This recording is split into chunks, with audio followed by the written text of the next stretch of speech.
Bismillahirrahmanirrahim. Мынау Усман атаның производствосы. Мына Усман ата мына елеп қойған бұя көмістері. Мына елеп атқан. Мына еңбек. Мынау үлкен сеткінің үстіне 4 миллиметрлік сеткіні қойып, мынау мастерокпен елеп атыр. Мына Усман атаның еңбегін көріңіздер, бағалаңыздар. 83 жастағы Усман атамыз, 60 жастағы Мамура апайымыз, екеуінің еңбектері. Мына Усман атам. Алла берекесін берсін. Ата. Мынау дайын био жұмыстары осыны елеп атыр. Мынау отход. Мына елеп атыр. Мына готовый. Алла берекесін берсін. Тамаша. Мамура апайымызға бәрін елеп.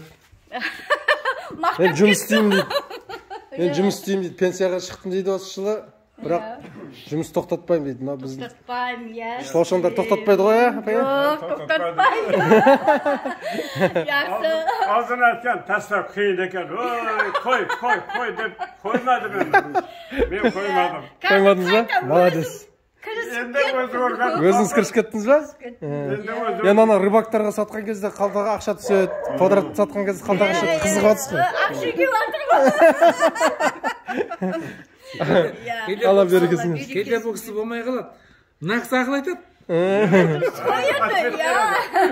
Бұл кісі көп оқиды ғой. Мен сұраймын осыны. Усман ата енді оқи бермейді. Мына кісі көп үйреніп отыр ғой қазір. Алды мені ұрысып, бұл жұмыс таста қиын екен деп, қанша мені ұрысты.